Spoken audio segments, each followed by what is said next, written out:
Hi everyone, welcome to today's video about craft room tour. In this video, I'm going to share where I craft and film those videos to share with you and how I store my craft supplies or the raw materials for my crafts. Happy New Year everyone, have a wonderful year ahead with good health, prosperity and happiness. Today, welcome to my living room. No, this is not a living room tour, but yet I have to do this living room tour with you because Sarah from Jujube DIYs and Liza from Our Grey House, they both challenged us to share the space where we craft and how we organize and store our craft supplies. So I'll put links to both Sarah and Liza's channels down in the description box along with the playlist where you'll find some very interesting ideas to check them out. This is a small living room. It's a small house and in the past few months I have shared an empty house tour of this rental apartment that we shifted in and also shared with you two videos regarding this living room space where I did this portion of the wall and also the study area. I'm going to share both the space a little again. It's a small room. It's actually the largest room in the house, and therefore it's the first room in the house, and therefore we needed to make it into a living room. We are a family of two adults and two teenagers who need their own space to develop their individuality and also a space for the creativity. They need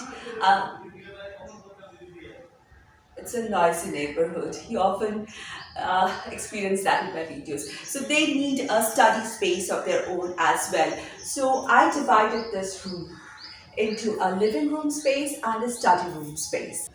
What I did was, as soon as you enter from the front door, this space is the largest room, as I said. I just placed two single-sitter sofa pieces here in between the two rooms, dividing it into a living room space, and the other sides become the study area for my kids, library and my workspace.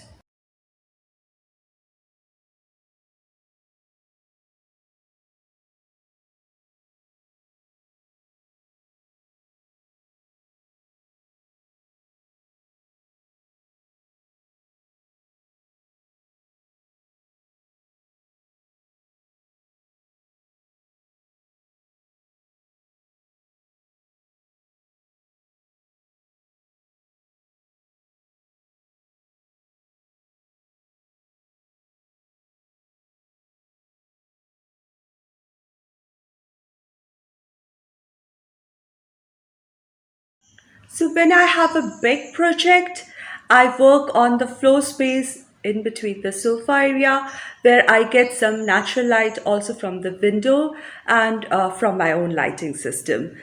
Or I do the work in front of the main door.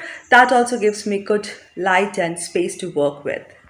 Now, this is the TV corner. This space of the room has got no electric switch point. That's really strange. So we have to get some extra switch point from somewhere. So this window comes into play. This connects this room with the other room. I kept it open, put a little decoration just to hide the wires behind. I'm getting some electric supply for the TV, and I've put actually a multi plug point cord system behind this so that I get the electric supply for my TV here, so that in the living room sometimes when we sit we can all enjoy a good movie and a chat. I shared this space because of this area. Now this is basically a decorative box for storage. It has some important items. I just can't store it away in the garage, and there's no garage actually in this house. So therefore I need to keep it with us in the house. So they have to serve dual purpose. Apart from being storage, they need to look good and get into the part of the house as not just storage but also sitting area, do some multifunction. Similarly, this box holds my winter quilts and blankets and all that, and is a place for the TV. This two are working as sitting area because this has this off-white cover on it. I even use this space to do small craft items here. You might have seen this area in many of my craft work. I just remove the cushions, empty this area and do small sized craft work here. Next comes the study area and my workspace area. When I need to do some intricate work such as painting or something, I use this table so that I can sit comfortably and work. I place my camera on this side and do the video on this surface. So this is another surface which I use when I'm crafting, especially which needs intricate details. So I'm using this room completely. Now I'm going to show you, this is something I recently invested in. It's a ring light and with a tripod stand. The heights can be adjusted. It's from the company Hako, and it's working great. It has been now some 5 months, 4 months I've been using this. It's got a holder to hold my camera. I use nothing fancy. I haven't invested much on equipment except for this, and I just have a camera that I'm holding. This is basically a phone camera that I'm holding. I don't earn tons from YouTube, and therefore I'm not going to spend tons on it. No way. I enjoy crafting and I share them with you, and I enjoy making friends.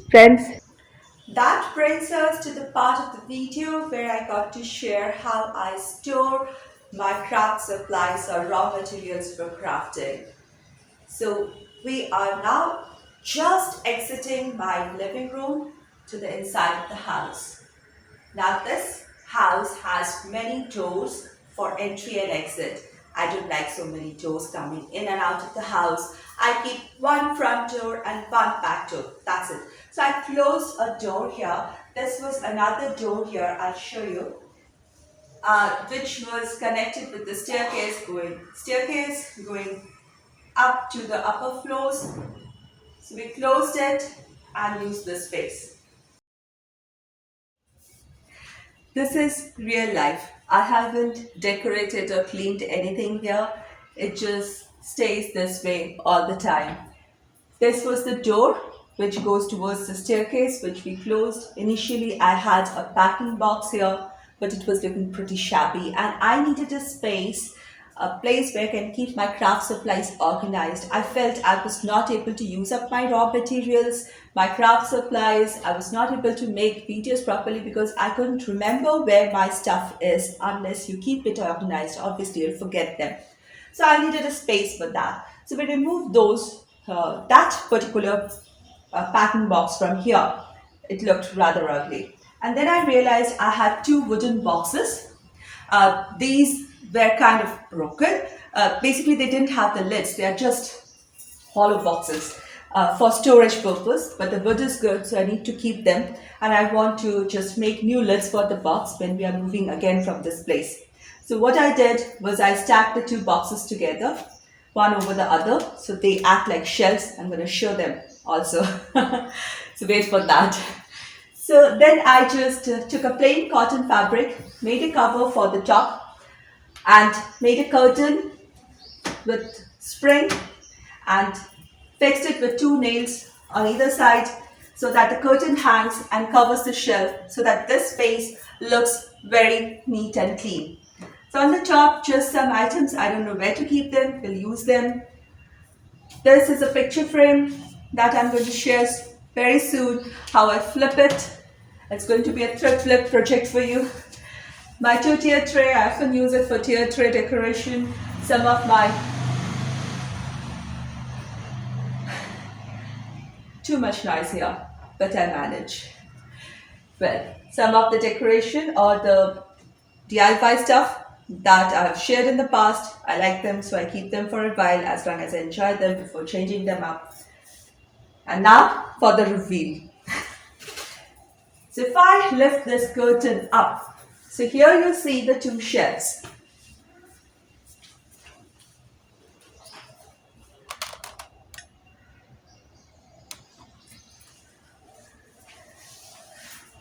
It looks messy, but it stays covered and looks neat therefore.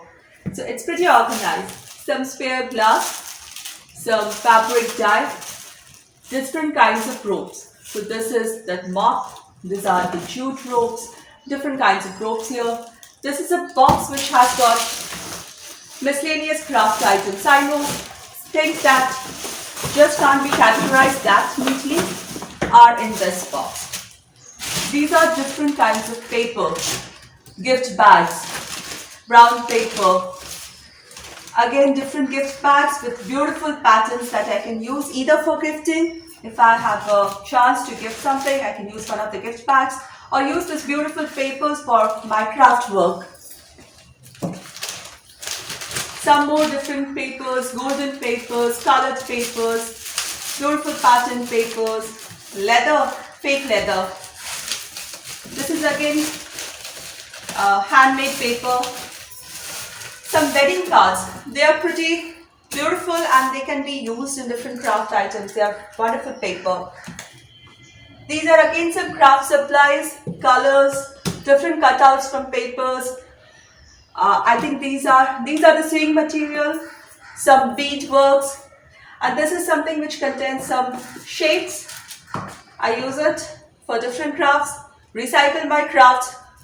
What do you do with so much craft? You have to recycle them, obviously. One must. Okay, coming to this place, these are some wire hoops I use for wreath making. These are some wooden frames. I'm going to use them and make some beautiful decorative pieces in future. Some scraps of wood, different types, but they're together in a box. I can pull them out and use them.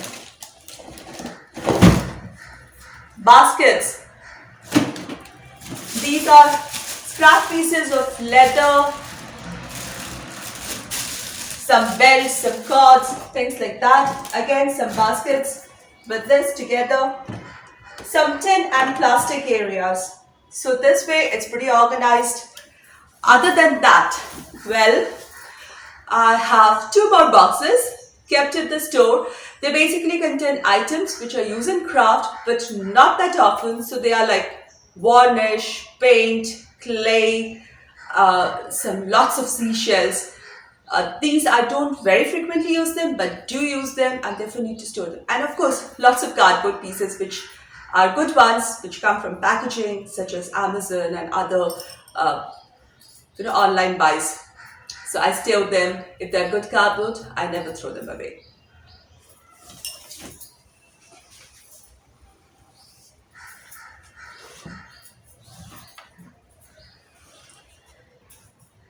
I have always said you need more imagination than craft supplies in order to craft. You just need to feel like crafting, want like crafting, and just do it with whatever you have. No space is small enough, no equipments are required that much. You don't need too much of raw materials either. You don't have to spend tons. You just need to have the right imagination which suits your style and is loved by you and people surrounding you in order to craft. I hope you enjoyed my craft room tour and how I film my videos, and I hope it inspires you. I hope it doesn't scare you. Have a wonderful year ahead, my dear friends. See you soon. Thank you.